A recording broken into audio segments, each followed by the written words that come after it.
To get started for tonight, it's about boundaries, privacy, and consent. But first, let me kind of tell you who I am and where I came from and what background and stuff I bring here. I've been or taught in special ed. I was a general ed teacher. I guess I could go ahead and give away how old I am. I started teaching in 80, and then in 92 I switched to special education and did that until I retired. And so with that, I do have, have gone back for more schooling, lots of experience and so on. That's all those little letters after my name. But the other one that needs to really be looked at is parent. I have a son with autism. He's autistic. He is 34 now, but we have had the journey like what a lot of y'all are going through, journeys, from the time he was little, getting him through school, what happens afterwards. It's been quite the journey, and it's a journey that doesn't end. So privacy and boundaries and stuff, we're still actually working on it. Is it a lot better than what it was? You bet. But it's something that keeps going on. And actually for all of us, let's think about this.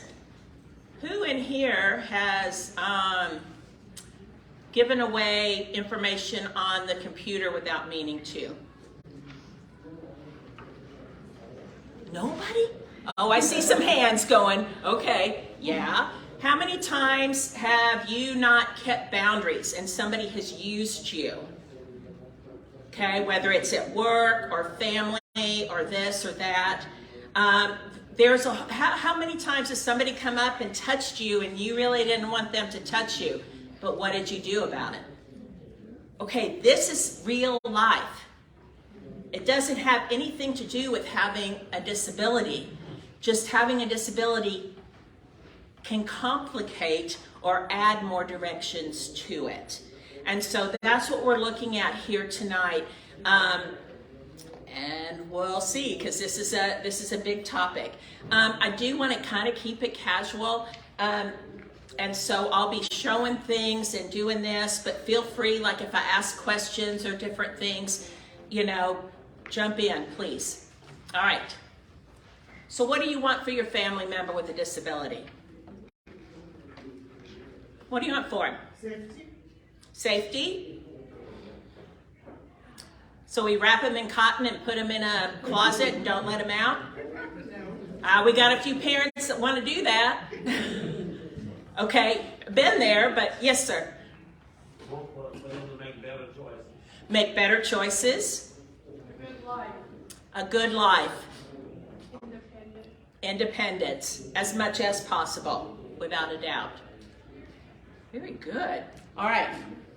Safety. Now, what we didn't go into is the different kinds of safety. There's physical safety, which we automatically think of, right? Keeping them safe if they're outside or a stranger or any of that. But what about emotional safety? Getting used, having those frenemies that use them or pick on them or whatever.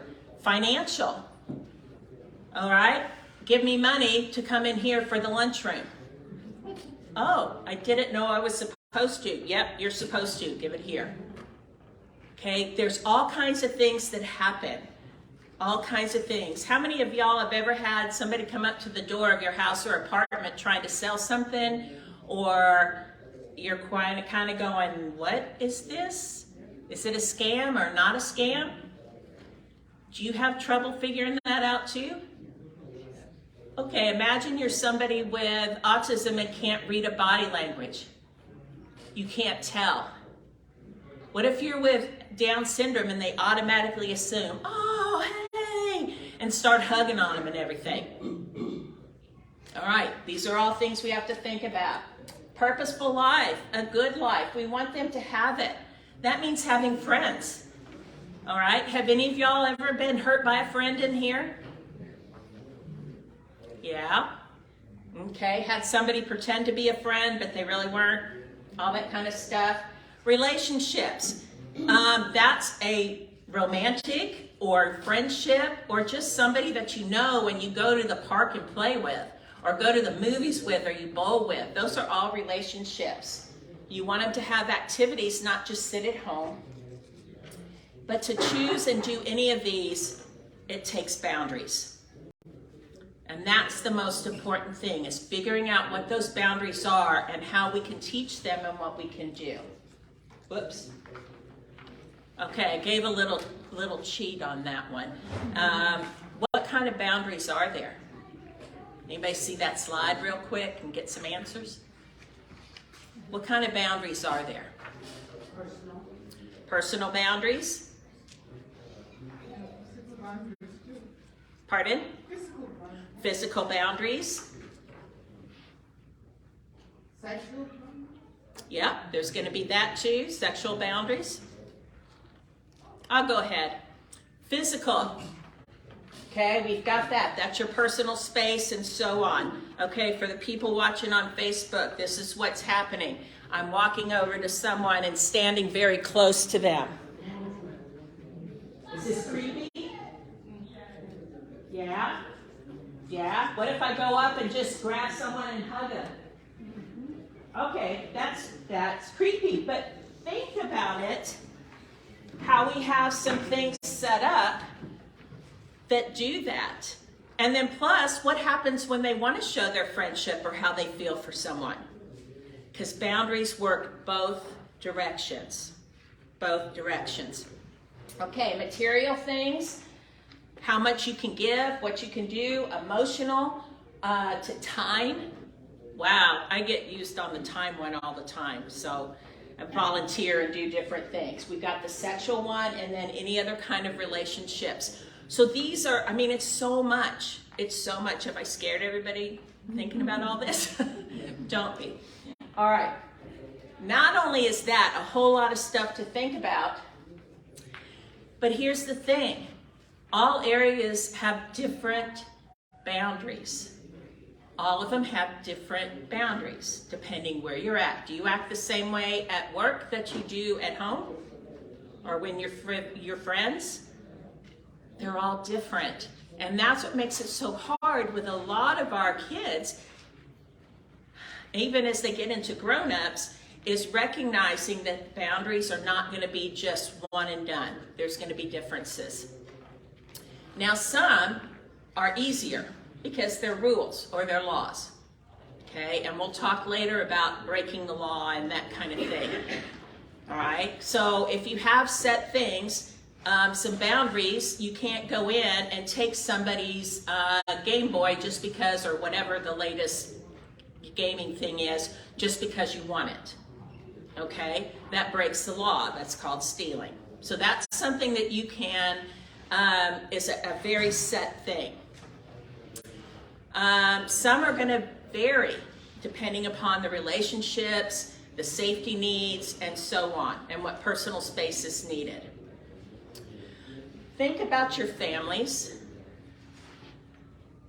All right, how many of y'all have hugging families? Okay, how many of y'all do not have hugging families? All right, that's a big difference when you think about that right there. Then we get into hugging for everyone. Do you hug everybody the same? Great-great-great-grandma who you haven't seen, you're going to go and hug her? Or one of the little babies? I mean, all the families, it's going to be different, and respect. Okay, I grew up in a very patriarchal family. Okay, very male-dominated. What my father said went. I'm not quite sure how I turned out the way that I did, because I definitely thought that. But that said, it was a difference. It was a difference on how females were treated to males in the family. Very different. Okay, both physically, safety, and responsibilities. At school, there's going to be different boundaries.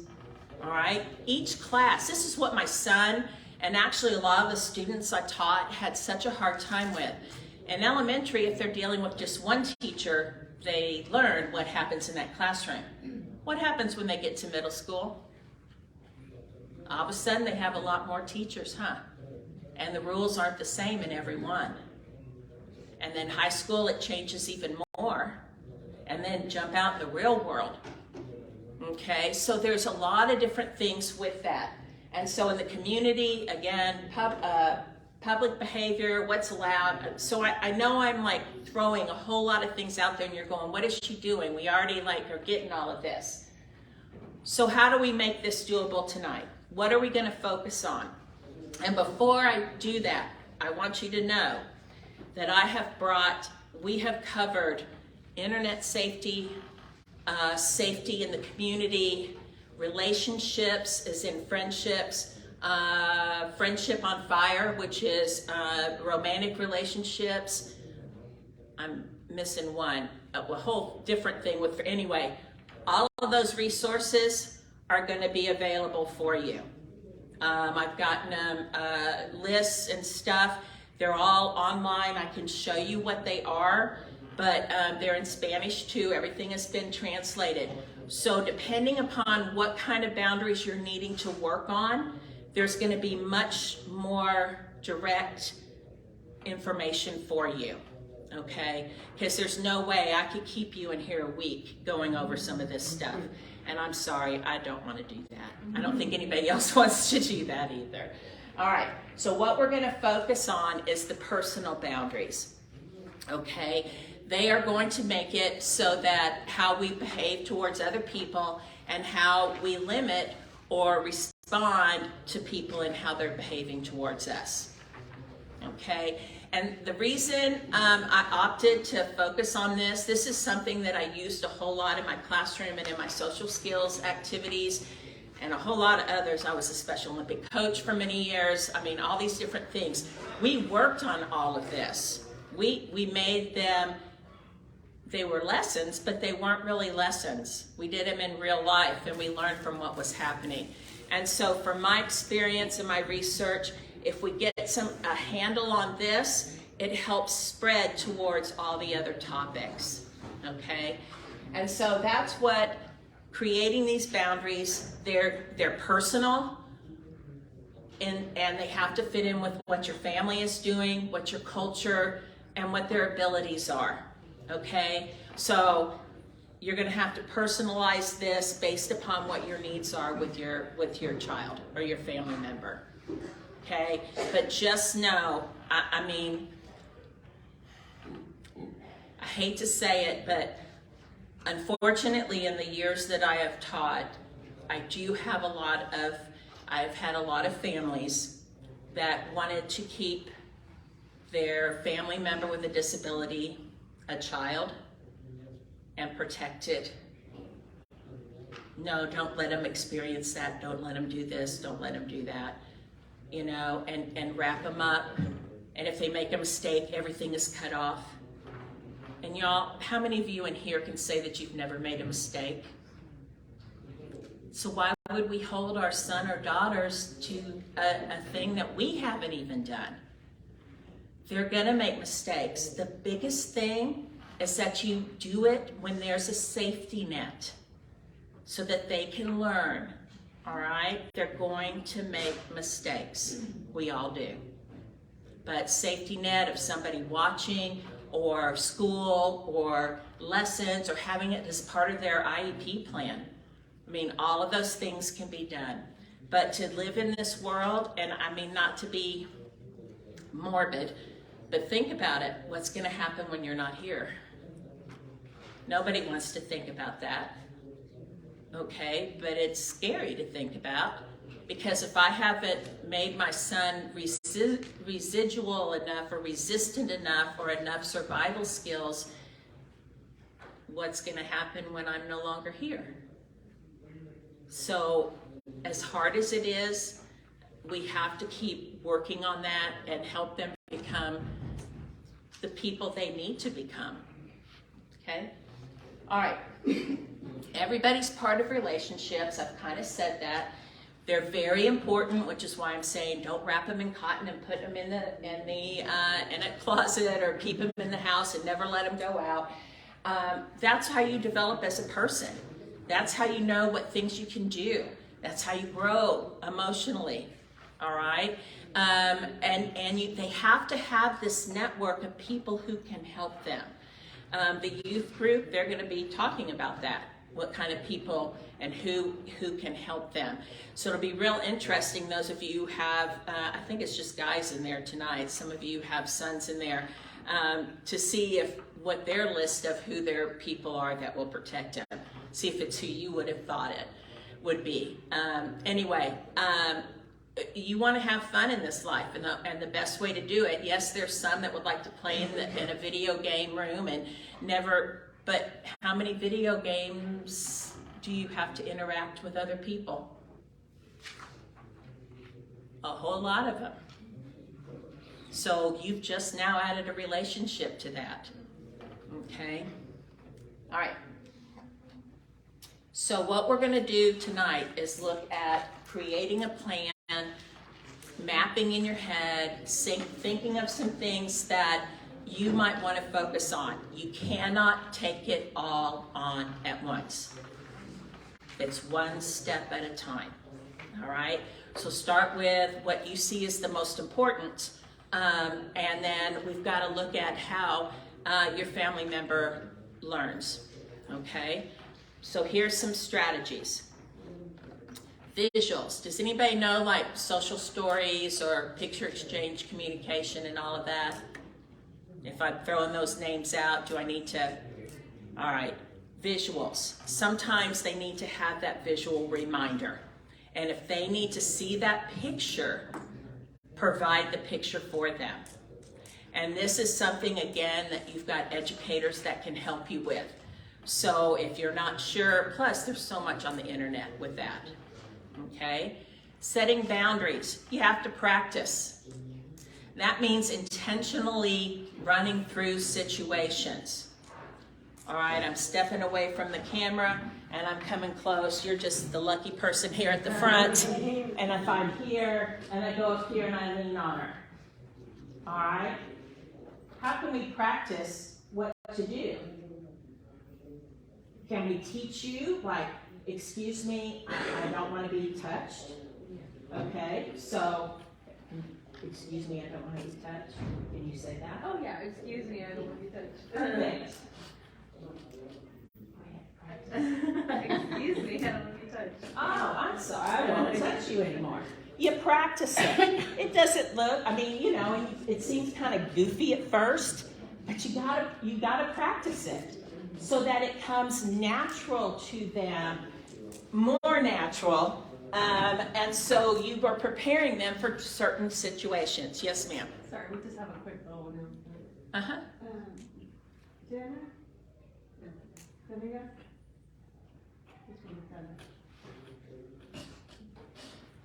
Okay. All right.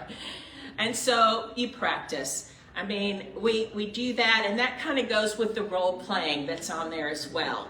And this is something you can do for if you have multiple children or even with adults. Believe it or not, the first question I ever asked in a classroom, ever, where I raised my hand and asked a teacher something. Anybody want to guess how old I was? 8. I was a junior in college. I was a junior in college. I was taught to be quiet, follow directions. That's what I was taught and what was expected. I had a lot of learning and growing to do to be able to set my own boundaries. That's why I keep saying there's not a limit to this. There's not. There's continual growth. There really, really is. Okay? All right. Social stories. Do y'all know what those are? Okay. Well, I have a couple of no's. Social stories are where, and I know I have a picture of one here, where it says my story about being safe outside. So basically it's a storybook that you're reading that goes over the rules of being safe outside. And you just go over it and you read it, okay? Those again are things that educators can help you with. There's a whole lot of them on the internet and so on. All right, modeling. Oh my gosh. I call it living out loud. Have y'all ever heard that before? Living out loud? Okay. So if I'm going up, I know I continue to do this with my son, even at his age.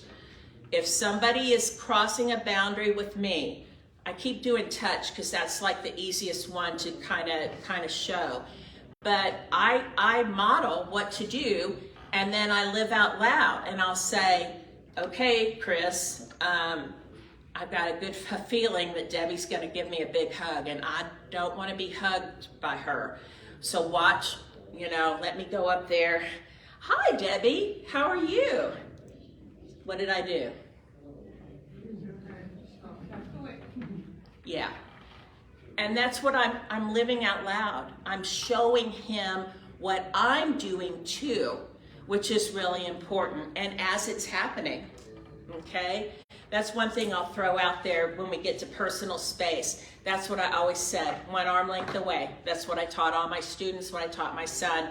And it's only when you're a close, good friend and they're okay with you getting closer that you get closer than 1 arm length away. All right? Otherwise, it really can upset a lot of people. Also, reinforcement. Let them know when they did it well. Let them know when they put themselves at risk. Hey, let's talk about that. I saw that lady come up and just hug on you. Did you like that? No. What could you have done? Let's practice. What could you have done? All right? So it's all of these different things, okay? And it sounds very simple. I mean, these are all things that we do to teach. And the thing is how many of us learn just by watching? But how many of our children don't? They need that extra step, and that's why we have to consciously take the extra step. Okay, so to start, they got to know the difference between public and private. That to me is, again, the biggest thing, because you have things you do in public and things that you do in private, and guess what? They don't cross over. All right.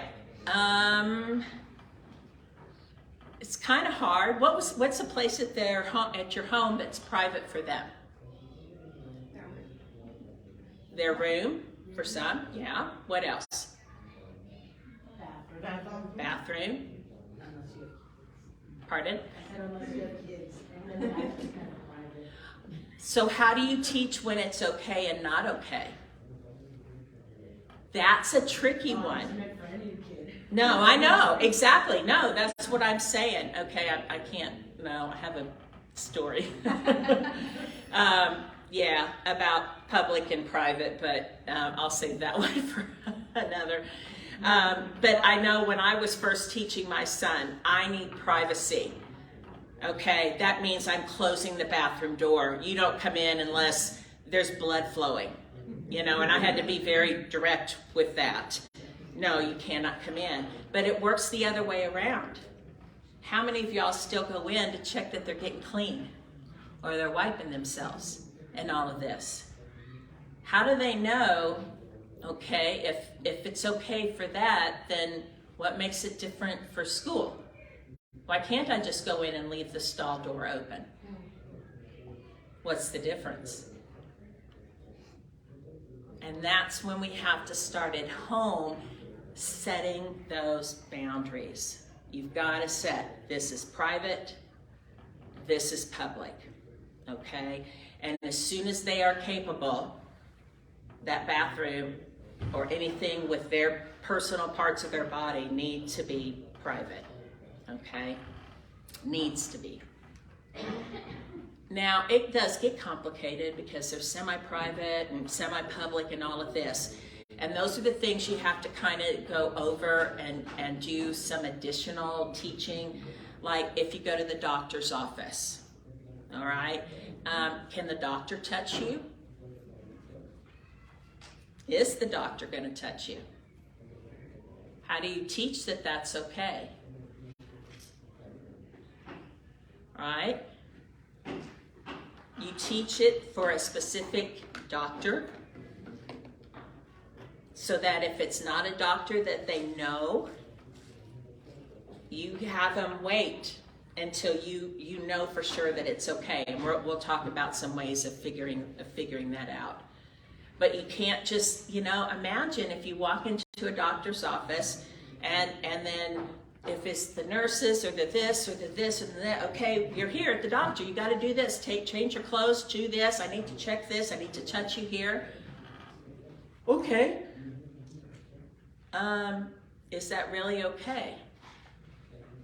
There still needs to be the boundaries.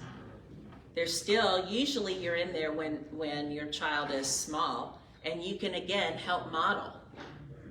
You can help model, going, only the doctor is going to use the stethoscope and touch your chest. That's an okay thing for them to do, okay?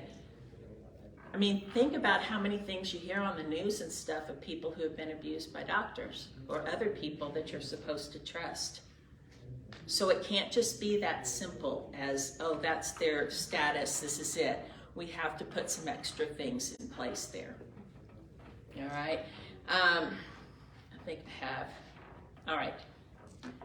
This is public, well,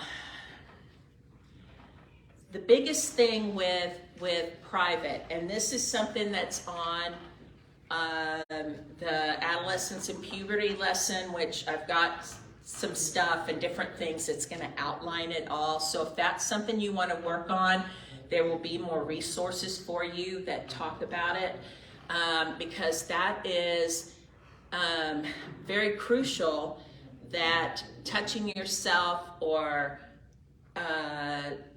staying dressed, you have to stay dressed if you're in a public place.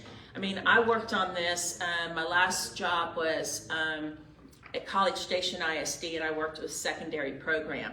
And I mean, we were still working on this, what you can do public, what you can do private.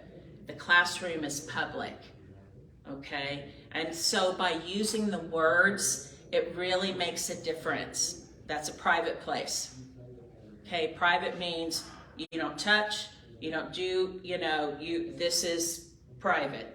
There's behaviors you can do private. But when you're around other people, you can't do those behaviors, okay? And it has to be very, very concrete with that. All right, information. Anything with hygiene and grooming, anything of a sexual nature, you need to have as private, okay? And you need to say who they can talk about it with. All right, I can't even begin to tell you some of the stories that I can tell you of things that students told me. All right, and I'm like going, that is private. That is private. That is private. And so I would share with parents. It's a hard conversation, but I would say, your son talked about being naked in the shower and some things happening and who touched him and all this different stuff, and you need to know this. And they're like, oh. And I said, remember, public and private, you've got to set it up. So yeah, it's a hard thing, but it's setting those boundaries and keeping those boundaries. Anything medical needs to be private unless they're talking to a doctor. And that one they should have permission for, you're telling them or whatever. They shouldn't walk in and start talking about what medicine they're taking, or that something hurts on them, or these things, unless they're sharing that information to get some help. Financial information, all right, wow. Which with that, it kind of goes with the phone numbers, addresses, and birthdays. Do they need to know their address? Yes, without a doubt. Do they need to give it out to everybody? No, they do not. Yes, ma'am. Question about sharing, the diagnosis. Would you consider that public or private? It can be both, and that's something. Don't we have a talk on that one coming up? I think so, yeah. And we're going to have a talk on that too, about when you should disclose or not disclose. And that actually is a big thing. I know with my son, because he has an invisible disability, when he got high school age, we have a card that said I had autism. And so if he doesn't want to say it out loud and say I'm autistic or whatever it is, he doesn't have to, and he can share that information. So yeah, it's one of those, you know, but then again, do you want him walking into the cafeteria going, "Hey, I'm autistic"? Well, that might work, but who knows, you know, what ramifications could come from that.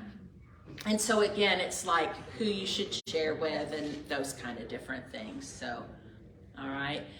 Information about the family. Okay, what is it? What happens in Vegas stays in Vegas. What happens in your home needs to stay in your home. And we've got so many, again, cannot tell you how many share lots and lots of information. Okay, and that's just not, I'm sorry, that's not people just with disabilities. I mean, when I taught general ed too, I'm telling you some of the things that they would come and say, and I'm like going, "Ooh, okay, well, that needs to stay at home." Okay, so, all right, so information that they shouldn't share, a lot of that because there's so much hacking and different things with the computer and ways you can get information. They just don't need to give out all their personal information, okay? And again, state who they can, and we'll get to that. Okay, so it's who they can share it with and who they should not share it with. And again, it gets tricky, and that's why we're going to the next step, which is about relationships. Because I had to make concrete boundaries for most of the students I taught, as well as with my son. I mean, I had to make concrete boundaries. And we started by relationships being different. Are you the same with your mother as you are with your father? Are you the same with aunts? Are you the same with teachers? Are you the same with the next door neighbor? No, we're all very different. So every relationship is different. And so that's what you kind of categorize them, okay? One is family, okay? So they're gonna know who's in their family. But if you have a big extended family, you may have to make it like this is close family, and then this is family that's one step back, however you want to say it, okay? Close family, that's the ones that you can confide in and all of that kind of stuff. But you know, if you have your cousin that you haven't seen in forever, you don't go sit there telling them all of this information. You know, there has to be the boundaries with that.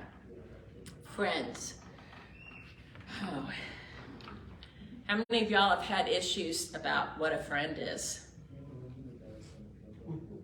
Yeah, and that friendship has to go back and forth. That in itself is a whole other thing. I have lessons and stuff on. If that's something that you're needing, please let me know and I'll give you a lot more specifics.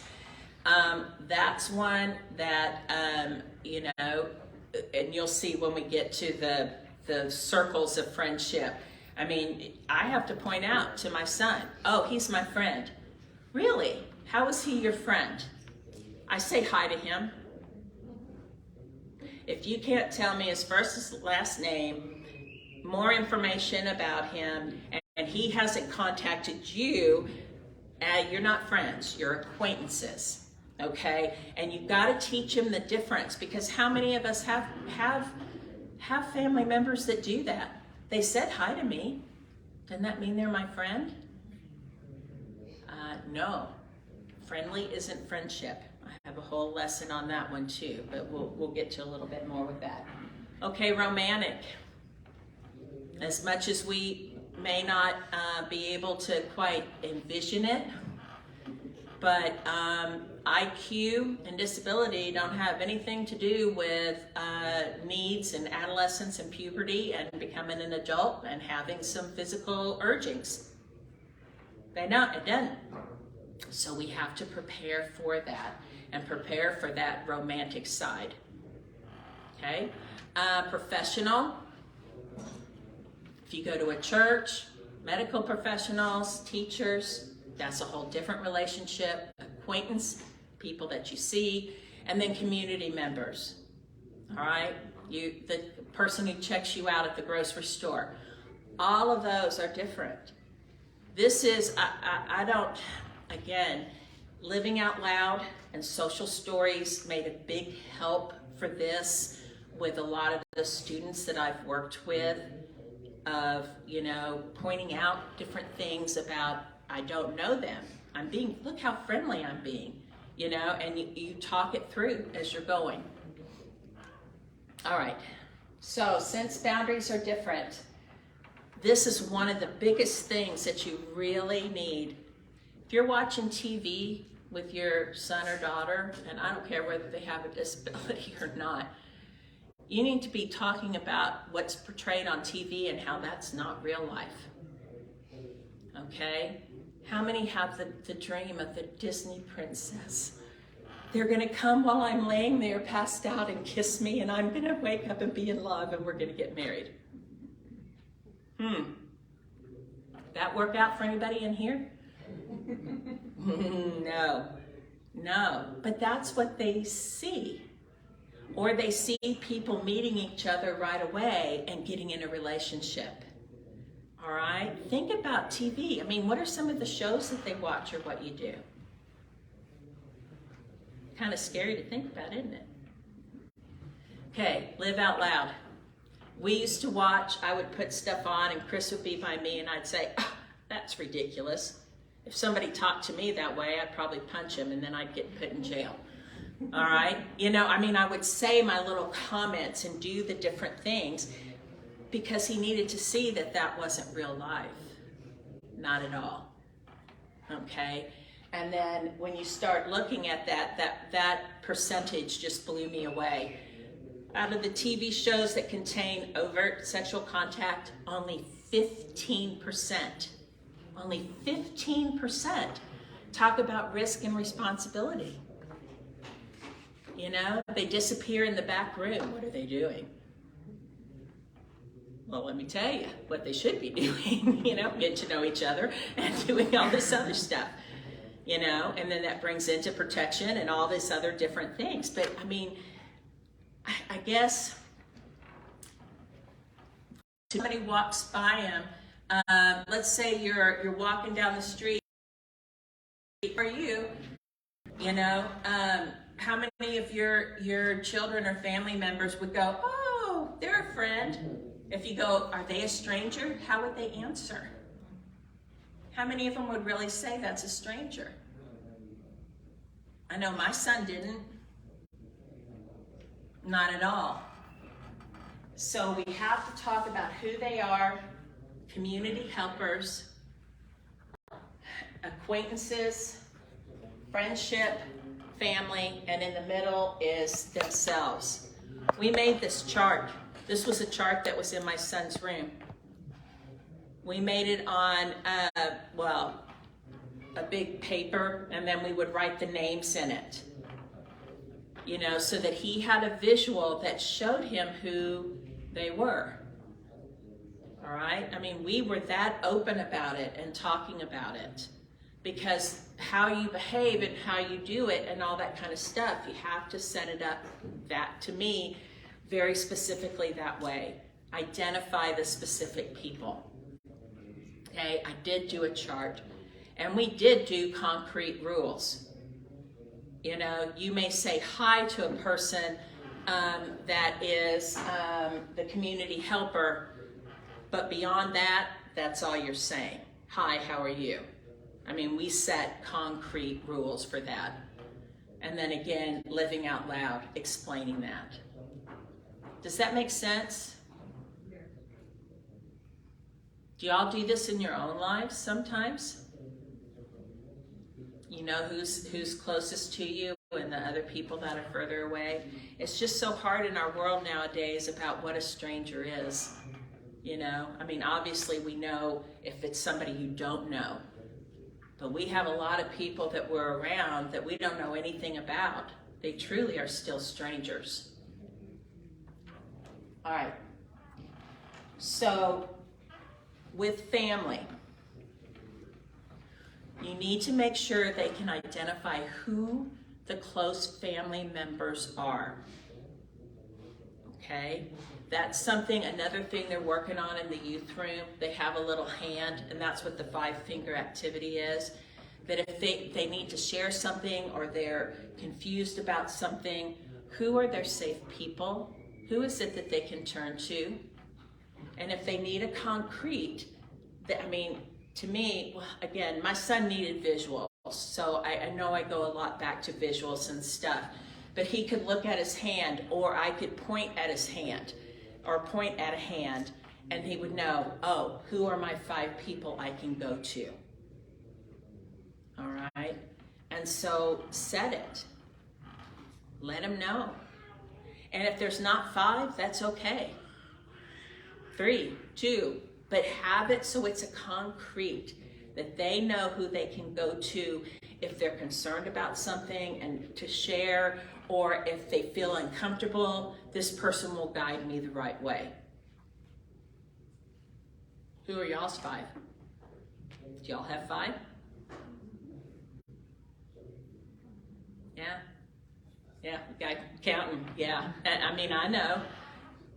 Even friends, I have certain friends that are not on that 5, and a friend that's on the 5.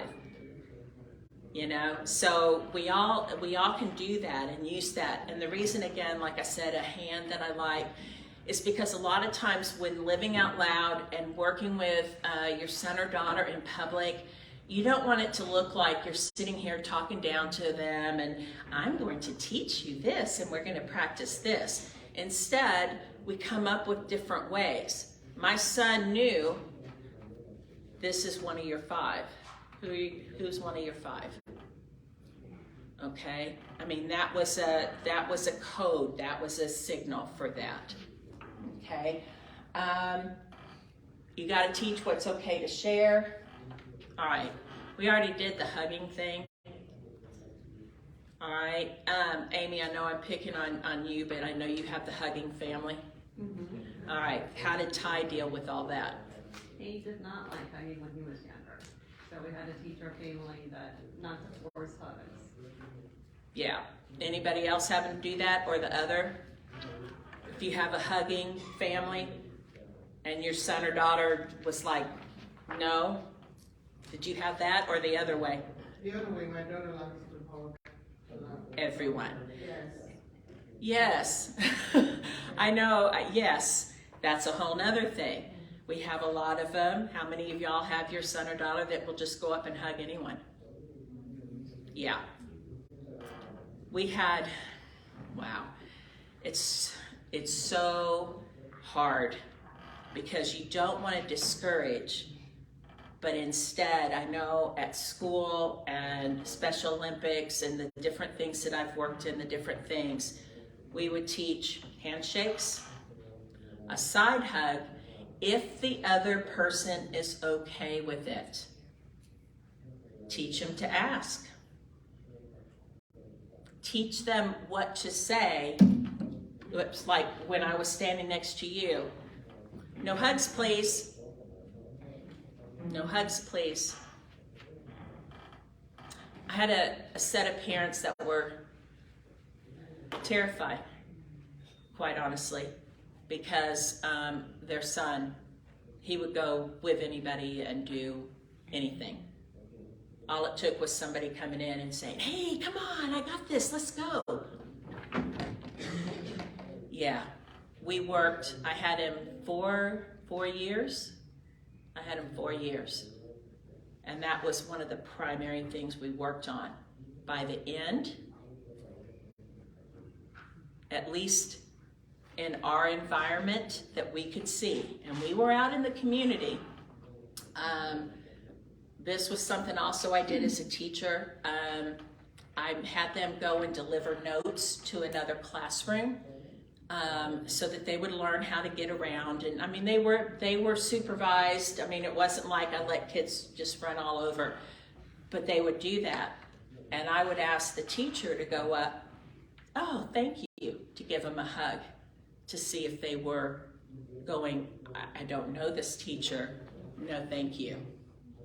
And it took 4 years, but we got to the point where he at least would step back from that.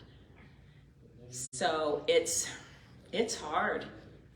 It's really hard, but it's going to be so worth it if you have protected them from somebody who will take advantage of that. Okay? It can be hard. So, again, one of the 5 is if they have questions or concerns, go to one of the 5. All right. This is the set rules that we had done. Only public behaviors for acquaintances. That means waving or high fives. That's it. So if it's somebody you see at school just walking down the hallway or just a teacher, it doesn't matter. If you don't know them, this and that, you wave or a high five and that's it. You don't go up and hug them. Make the rule concrete. Make it concrete. A possible friendship is when you start getting a little more information. All right? So, and that's what so many of our children really don't get. And I know a lot of the students I taught, if somebody was real friendly to them, they just assumed it was a full friendship. And it's not. Evolving friendship, you have to hang out with them. I mean, it states all of that with that. You have to do things with them. They need to want to do things. It needs to be a mutual thing, back and forth. And that's when you see it start going into a friendship instead of just an acquaintance or somebody that you're saying hi to. Another hard part is a lot of our children want desperately to have friends. And that's hard because a lot of them don't have the same friendship skills or different things with that. And that doesn't mean that they're not going to want it. If this gives somebody hope, we did all this with my son, and we were doing a talk with one of the behaviorist people that has known him since he was little. And he point blank said, I'm so glad that I learned that it's not how many friends, it's what kind of friend you have. It's not having a whole lot. It's if I have one friend, that's good. I need to focus on that. And so instead of that, oh, come on, and social and all the different things, it's quality. I guess quality over quantity. It took until he was in his 20s before he got that. This is a long road. This is a long road. But it is so worth it. All right, bonded friendships. This is when they start really hanging out with each other. They really get to know each other. They start becoming close friends. And that's when they can share more private information. This is where I live. This is the different stuff, all of that kind of stuff. But the biggest thing is making sure that they're aware if they can't read body language and they have to use verbal to make sure that the other person is okay with being their friend. Okay? My son will point blank ask. And he'll also say, if I'm talking too much and you need to tell me to be quiet, just tell me to be quiet. And he doesn't get hurt from that. He can't read the body language from it. So that's another thing that we taught him. All right. Wow. Teachers and police and medical. Okay, this is tricky. I actually, in one of the handouts that's online, I'll show you some of the different things, but let me get this. one of the things that'll be available, I didn't get copies made because it's like 7 pages, but they're through the center's website, and if I need to email you something, let me know, and I will email it to you. But this one here is general safety information. I mean, and it breaks down talking to strangers, but it also has in there about interactions with police. Disclosure, there's a whole section in there about disclosure, interacting with any law enforcement. We try to train, but the sad part is there's, one of my closest friend's son is schizophrenic. And right now he's very stable.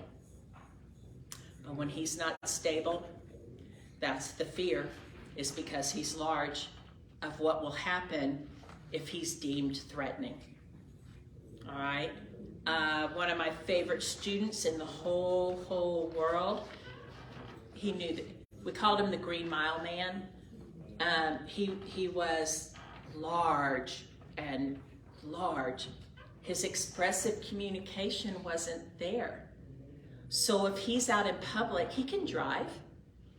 What happens if he gets pulled over? What do you do?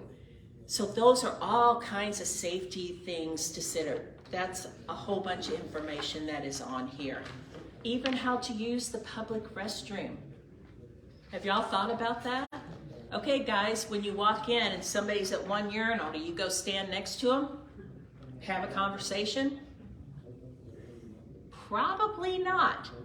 How many of your sons would do that? Yeah, there's a lot to think about and to teach and do all of that. And so that's, keeping it general is, you know, that's a stranger. So you only do, you know, wave or high five or whatever. You don't do any of that. And then for profession, that's where you teach what you go to them for. Okay? Police to clergy to medical. And so you set those boundaries. You tell them specifically. Okay? Strangers.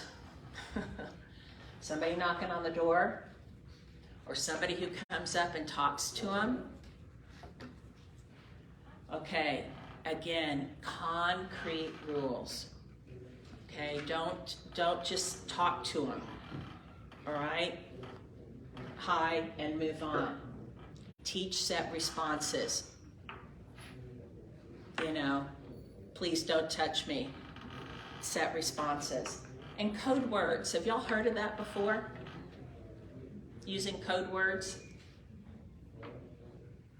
Yeah, some have, some haven't. We had a code word.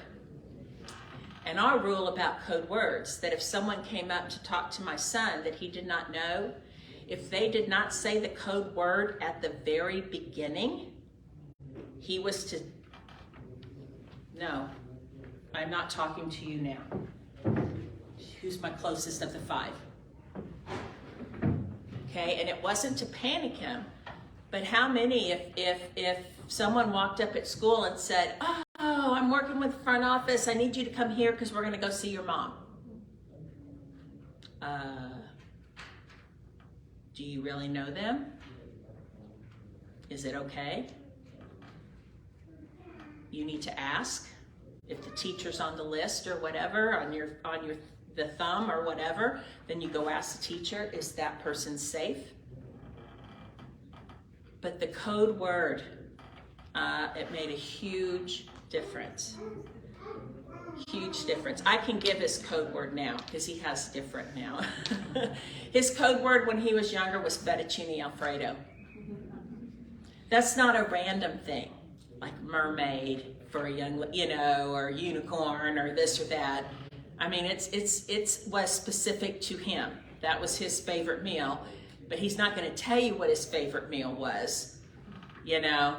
And so you have to come up with that code word. And then that makes it so that they know that's a person that you have sent or that it's okay to talk to. Okay, we used it on the phone all the time. I'd have people call. Again, this is before cell phones where you see names, but you know what? Well, my son's now into IT stuff. If he wanted to be any phone number, he could make it your phone number, any phone number. He could have anybody's name on there. That's what our technology is now. So even with that, if they're not sure or something doesn't seem right, or you need to verify, set up a code word. Set up a code word. Use it. We used it all the time. All right. And oh, the other part at the thing, a stranger, somebody you don't know, but they don't always look mean and scary. They don't. And that's what we teach. Oh, there's monsters or this. Well, guess what? The people who do the most harms don't look like monsters. All right, romantic boundaries. There's a whole lot into that when they get older. If this is something, again, if they're of that age, there's a whole lot once they go through adolescence and into puberty about setting all those boundaries. But the biggest thing is that use real words for it, not made up names for your private parts, all right? But nobody can touch it without your permission. That's why it's so important at home that you're not going and, you know, in the bathroom or somebody's walking in and it's the big open thing with that. Know that you need to teach that if they want to refuse touch, they can. All right? And nobody can see your body without your permission. That means pictures too. I don't know how many of y'all have children that have cell phones and the sexting and the taking the pictures and show me your private parts and all that kind of stuff. Y'all, it's a big thing right now. Well, it's been a big thing. Okay, there's a whole nother paper about internet safety. And that's the whole thing. When it gets to internet, phones, any of that, this was the live out loud for my son. Do you want that to be announced to everybody in the whole world? Then don't put it there. Don't. There is no privacy. Facebook to Snapchat to any of those things, y'all, they have every bit of that. It doesn't go away. Doesn't go away. All right. So, no pictures of private parts. And if they need personal care help, they need to know who to ask. Okay? Because there could be times that they need personal care help. All right. When they become physical, that's when you get into the consent. All right? One of the big ones, don't show your body to someone unless they really want to see it and you're in that consensual relationship. Okay? And this is, well, he didn't show body. I meant to tell it on the other part, but just to boundaries and how things can happen. My son was a volunteer with me at a nature camp where I worked. And so there was a helper who was, I don't know, 12 or 13, was a helper. And so she said hi to Chris, hi, you know. At that point, we were still to the thing of friendly. We're still working on friendly isn't friendship. And so the young lady says, hi, hey, what's going on, da-da-da-da-da. So she's walking, and so Chris follows her. All right? So she's kind of going, ooh, and so she goes into the bathroom. And it's just a single door, little thing. And so Chris stands out there outside. You know, she was talking to him. What's our social rule? You keep talking, right? And he's doing that. So, yeah, we get the phone call next. She was living with her grandmother because she wanted my son arrested for harassing her. All right? We worked on it. We worked on those skills, but those are the kind of things that can happen. And getting that communication back and forth of what's okay and what's not okay. And it's some hard lessons to learn sometimes. Okay, they need to know there's good touch and bad touch. Talk about it on TV when you're watching it. Go up, we used to practice. Go up and, my own son, I'd give him the hard hug, and he'd have to tell me not to do that. That's okay. I'd rather him tell me and know that it's okay to tell somebody that he loves and this and that it's not okay, than to have him hurt. So it's okay with all of that, good and bad touch. Hugging and kissing are fine if you both agree. If it doesn't feel right, or it's scary, or it hurts, it's not good. Ask permission before you touch somebody. If they say no, that means no. All right, I think this is the one I have. No is a complete sentence. Teach them. No means no. Okay. Also notice about age 18. Gotta watch as they get older, and legal rights and all kinds of other things that go with it. Oops. All right, what they're learning about in the youth room is 5 is against the law. This was another thing that I used a lot, because basically what you're doing is you're teaching them by numbers what's an okay thing and what's not. So 1 is just, hey, what's going on? 2, you're getting a little closer, friendlier, whatever. 3, it's got real concrete things. And once you get to 4 and 5, it's scary behavior and behavior that's against the law. I think I have no. And so I have more of this if this is something you're ever interested in using. But the thing that I found that was so good about it is that with my son, if I was there and he was starting to get a little too close to someone, I could do 4.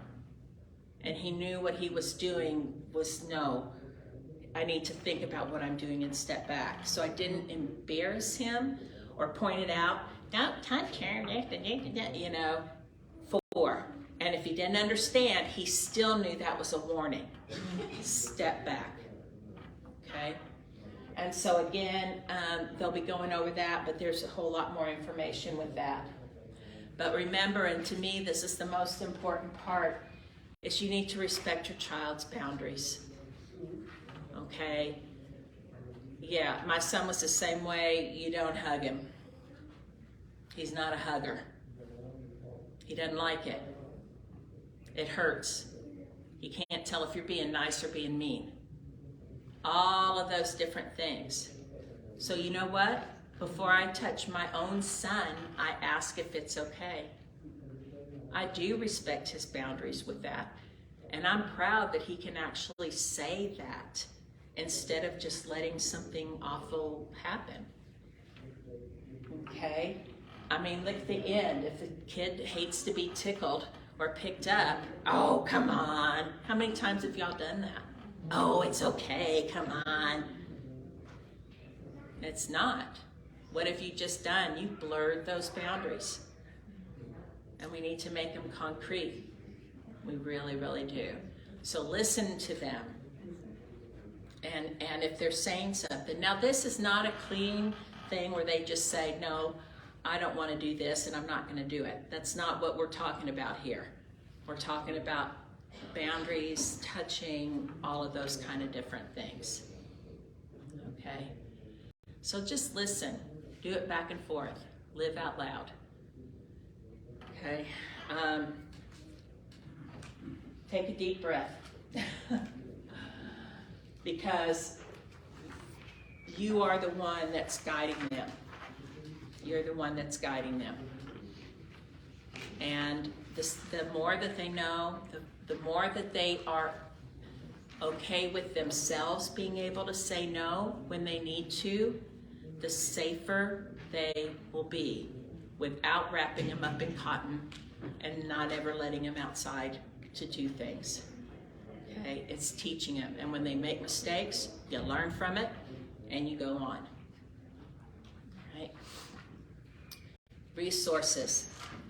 If you go on the Center and Disability website, just all you have to do is Google Texas A&M Center on CDD. You can just do that. And under resources, all of these, everything that I've been mentioning, all of these papers, all of this stuff are there. So that way, pardon? Purposeful Life page. Do On the what? Purposeful On the Life. Purposeful Life page. Yes, thank you. Sorry. Which is what that link will lead to. But we do have this PowerPoint is posted, right? Correct. So if you go there and go on Purposeful Life and click on that, it'll show all of these different things with that. So this, it has more information, more concrete things. What's also there, like I said, is on the one Purposeful Life for this time, there's going to be a whole thing on internet safety, and again, it's in Spanish as well. There's going to be, which I like, my body safety rules in English and Spanish. And I'll have all these sitting up here so you can see if it's something that you're wanting. And then again, if it's something you need emailed to you or you can't find it on the website, I'm more than happy to send all of that to you. So we have this. Most of your school districts have, because Stephanie, y'all and Brian also have like a library that parents can ask for books. I know College Station does as well. Like here's a simple one, My Body, what I say goes. There is,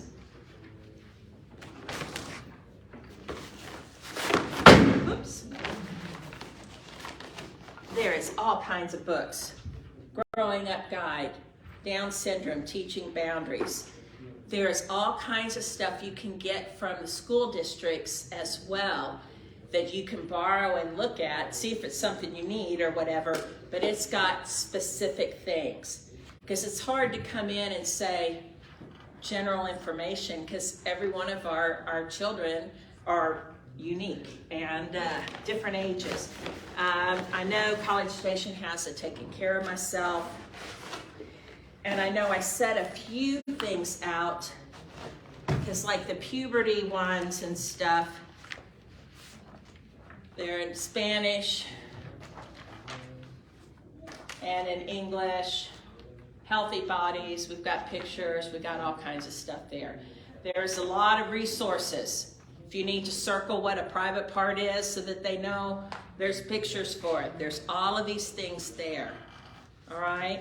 And so what you need to do is think about where you are in your family, what boundaries do you need to focus on first, all right? And then start working from that. But it's truly just becomes a part of everyday life. I don't know what else to say. All right. Questions? And before you do that, I just want to say, if you don't have a printer, it's okay. If you will email Lucinda, Yeah. tell her what school district you're from, she'll send it to the right person and we'll get it to you. Okay? Because she's telling you all these things are online. But if you don't have a printer and Yeah. you can't make pictures, right? So we're We happy to will. help you do that. Yeah, because I'll either get through with you, Stephanie, or I don't know, Amanda, if I'm with you, okay, with College Station. Yeah, we can get stuff to you through the school districts, whatever it is that we need to do. Because again, it just depends upon where you're at and what, you know, how old they are and what things that you're needing to work on. Okay. Any other questions? Anything? Are you overwhelmed? Sorry. I know it's a lot, but it's truly, okay, this is a quick, I'm going to just do a quick little thing, sorry. When, as a parent, this is what kept me going. When I was in college, which was a few years ago, I had a class, English literature. Yeah, okay, hopefully, do I have a lot of English literature people who love it in here? Okay, well that wasn't my thing. I was a PE major, okay? That wasn't my thing. It was from 5 to 6:15 in the evening. What are you doing at 5 to 6:15? A little hungry? All right, so I go in and we're in there and I don't remember, he's talking about Beowulf and this and that, and I'm like going. In fact, I wasn't the only one going. Nobody really was engaged. So the professor, Dr. Cowan, said, hey, who's hungry? Because we think he's going to let us go. No. He describes the perfect hamburger. All right? Do you like thick? Do you like thin? Do you want tomatoes on it, lettuce? And we're just sitting there. And then he has us close our eyes. And we're sitting there drooling about this perfect hamburger that we're fixing to eat. And then he goes, okay, get ready to take a bite, but wait. That's the 99th hamburger you've had today. And you go, ooh. He goes, what's the difference? It's the same. It's what made it different. He goes, today, which I'll just use today's date. What are we, the 2nd? I know it's Groundhog Day. February 2nd of 2023. We will never have another February 2nd, 2023. Did you treat it as the 99th hamburger, or did you treat it as the first, the one and only? And you know what? It made such an impact, and it made such an impact. It didn't help that I went back after a year to talk to him about it. He had been killed in a car crash. I wrote a story about it. It changed my life. Do you know how I dealt with my son with all of this? It's the first hamburger. I need to look at it as one. This one time. The first burger. Not that I'm doing it again and again and again. All right? And that's what my husband knows. When something's going, he'll look at me and goes, 99th hamburger. Okay? That's a code. So you can do it. One step at a time, one burger at a time, one day at a time. All right? And it's a community. Let's make this work to make it as safe as possible and to help our young people be safe in this world and learn to set their own boundaries. Okay, thank you all very, very much. And again, any kind of, I'll have a paper up here if you want to give me email addresses or whatever you want to do if you don't have access with that.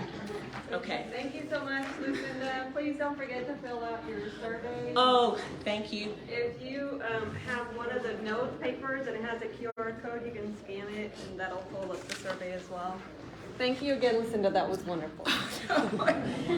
It's a lot. So if you want to see any of my resources, I'll just set stuff up here too at the table. Thank you, Facebook.